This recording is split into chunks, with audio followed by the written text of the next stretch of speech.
Lady Yoga here, and this is Yoga Quickies, the show where you tell us what you want out of your yoga or fitness routine, and we deliver it to you in 5 minutes or less. What up? I'm Lady Yoga, and this is my friend Krissy Sheilds. Hi, I'm great. I'm so excited to be back in New York City. We're at the Om Factory, which is one of the places that you teach. And the concept of our show is that we get tweets or Instagrams or Facebooks from viewers out there on what they're working on in their practice. And we teach them how to do it. So we have actually had multiple requests for pre and postnatal work. And even though you are the master of pre-postnatal in IRL, in real life, and you know, you've had trainings too, but you got 2 little ones. Yeah. Tell us about your prenatal training and how you can actually do a 5-minute routine. It doesn't even have to be 5 minutes a day, but you can do 5 minutes and pepper it several times throughout the day. Yeah, for sure. Well, Maha was started about a year and a half ago. This is her company, Maha. Yay, Maha. I've done 2 trainings, 85-hour Yoga Alliance certified. Awesome. Prenatal and postnatal trainings. And so we focus on obviously the physicality and allowing women to open up and support and strengthen. So lots of mobility, and then finding that strength and vitality within the pregnancy. Right. It's a marathon. The labor, but also mothering. It's the prep. Yeah, the race of never all ends. preps. Yeah. So we get this 9-month cushion to really practice what it's going to be like. You know, climbing the steepest mountain that you could possibly climb for the next at least 25 years. While the brain of your baby is developing. 25 years. Yeah. And so some of the moves that you're going to share with us today are these things that you would recommend for people who have never practiced yoga or people who have sort of a foundation in yoga? I'm going to show you a very basic format so that it's safe for anyone. Okay. And then obviously if you're more seasoned in yoga, you don't need to, it's not as precious of a time. I found that a lot of people say that prenatal yoga classes are boring. Oh, really? Yeah, I've heard that a lot. And this is good to know, guys. Yeah, and I think that it's important for women to know that it's not so precious. We do need to be careful. Yeah. And we do need to be stable and mindful of our alignment, so we don't do any harm, but we don't necessarily need to stay in child's pose the whole time, unless, of course, we need to. Yeah. It's also a huge practice in teaching us how to rest. Yeah. Because we go as moms and we don't rest. So it sounds a little like I'm talking out of both sides of my mouth. But it's true. We need to remain vital and strong, but we also need to learn how to rest and relax so that we can open up for literally. Let's try. Well, and I'm sure there's a lot of self-care probably goes right out the window when you are pregnant and when you have the child. It's like that's got to be the first priority. Because we're carrying you're already so training much. for yourself during this whole process. I'm sure that's great. Yeah, equal parts of the vitality and equal parts of that restore and relax and letting go. I mean, and then the mental. Yeah. Right? It's 3 parts. I feel like the class is broken up into 3 parts. It's that mental stability and sustainability, like that sheer determination that we have to have. Right. So when our kids throwing a temper tantrum in the middle of a store, we know how to kind of move through that with calmness and evenness. Now, does it help for the person who doesn't have a child and sees another child freak out in a department store, especially around Christmas time? Right?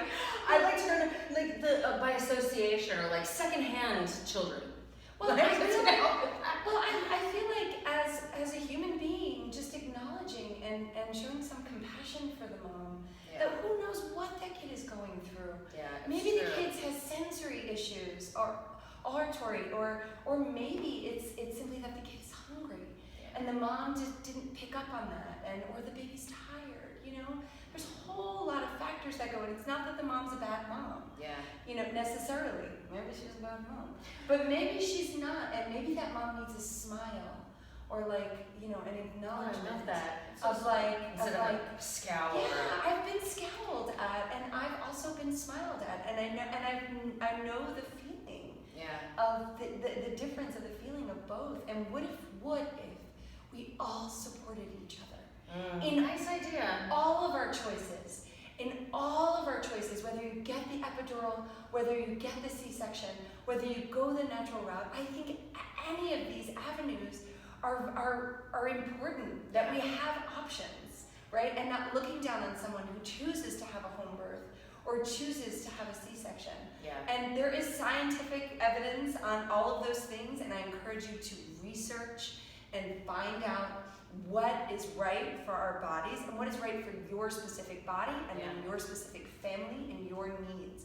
And then it goes down to education and how you sleep with the baby and how you feed the baby. And this is a whole new world for me. A world I wouldn't mind tapping into. But and I sometimes feel like no one is ever really prepared, but I do think that someone speaking from experience, because I've had experience teaching prenatal and postnatal, but I think there's nothing like someone who's actually been through it to kind of get it. And a Maha Mama is your thing, but you teach these trainings and these workshops at other places in New York City. Tell us a little bit about Om Factory and how you got here, and a little bit about your training at Maha Mama before we get to our 5-minute routine. Yes, I've been teaching here since 2006. I took a hiatus with my 2 babies. Yeah. And I went on to teach elsewhere, and Maha Mama was born out of this passion. I've been teaching teachers for 8 years, and I always taught the pre and postnatal portion of the 200 hour. I love it. And I would get at least, I would say if I taught 100 people a year, I would get at least 10% of them calling me. So I would get a call a month. Yeah. Of my friend is pregnant, or I'm pregnant, or she will always have a job, guys. If you're looking for employment, work with the pregnant.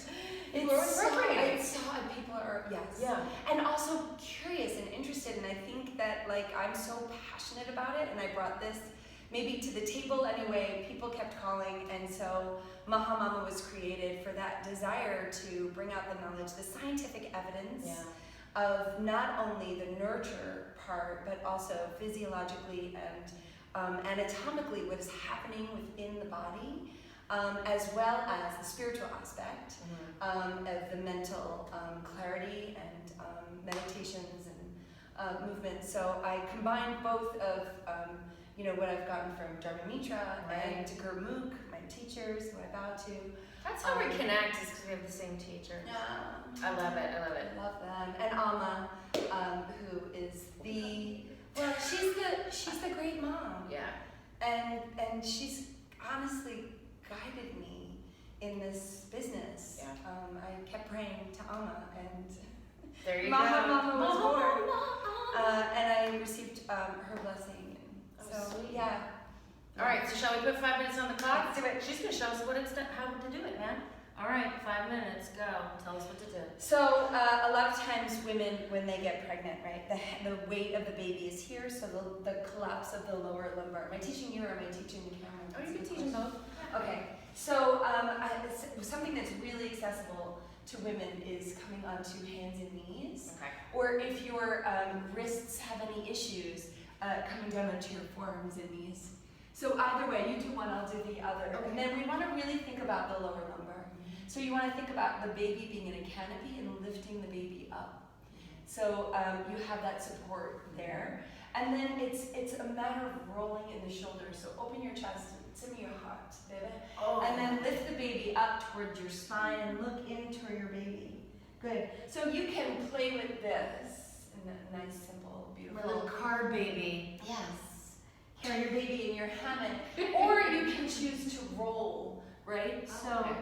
really undulate within the spine, circling all around, yeah. And I think this is great for guys. I mean, if you're a guy expecting a baby with your partner, or a guy expecting a baby with your wife, it's like you can still do this and Totally. just mentally preparing yourself. Now, Lord, lift up your arm, right? And then release it down, and we could do the other side. And I could do it with the arm down. It's really great for the shoulders. So when we're pregnant, our breasts are growing and our shoulders are kind of protecting, while our belly is growing and our lumbar is collapsing. So this allows that to open. And then another really great, obviously, So bring your hands down. You can always obviously come to the fists, send your foot forward. Take off your rings, guys. Yeah. Big rings. And then step your foot out, right? So your hips kind of move when you're pregnant. Yeah, and then just flow through it. Just allow yourself to move in a circular motion. So our baby's growing in our second chakra, Vasisthana, and that is water element. And so if we think about the movements, and so we can even come into... She's so flowy, guys. So flowy, but there is room for the hatha stability. No, does it matter which trimester? Could you do this safely and This is all trimesters. I love it. Okay. Completely. And, wonderful. The third trimester, or the fourth trimester, which is postnatal, Mm-hmm. is much, much different. You want to rest. But at the end of that 3-month period, 90 days post, you can start moving nice and simply in this. Now, how different would this be for someone who had a vaginal birth versus a C-section? Same thing? Postnatally, we'll cover that in the postnatal. We've got 2 episodes. Yeah. This wouldn't be postnatal. You wouldn't do this postnatal. This is all pre. This is all pre, but I would say leaning into the end of the 90 days. So that's the end of the trimester. So, and it also completely depends on your birth and how you're recovering. Yeah. But move slowly. So this is a nice meditation pose. You can bring your hand to here or to your baby. Yes. And then also like this squat, half squat, right? Moving in this. This is excellent to labor in, right? I love this as someone who, probably never gonna happen. No? Time's running out, girl. That's all right. We're all nurturers, right? So squatting is really important. So you can take, if squatting is not accessible, you can bring your heels to the mat and your toes off, and then you can sink maybe a little bit more if that's accessible for you, but you can also lift. And then bring your hands into your thighs, right? And then camper pose, so you bring your toes in, heel toe them in so that they're parallel to the mat. And then find that nice cat-cow. And then one more pose that I wanna do. So step to the side, right? So this is excellent. Let's grab a block, actually. Thank you. Yeah. Nice and wide, parallel your feet, right? And then open your shoulders. So you don't necessarily, right? We were always taught to keep our low back even. You don't need to when you're pregnant. Yeah. And then release. You get a free pass for everything. Free pass for everything. And then really quick, because I know time's running out. This is delish. Shoulders. I love this so much, even as a non-pregnant person. Delish. It is so good. Yeah. You want to keep the body fluid and moving. Yeah. And open and accessible, because this kind of movement is what you want. Yeah. For the labor. I think it's great. I mean, and you could, even if you're feeling like a little crampy, a little nauseous, or whatever, you can pepper these 5 minutes into your day when you can. Yeah. You can even do it in your office if you're still working. You could do a little bit. Do it in your bed. You could just, come and even those cat-cows and stuff, you can do it. Come into child's pose.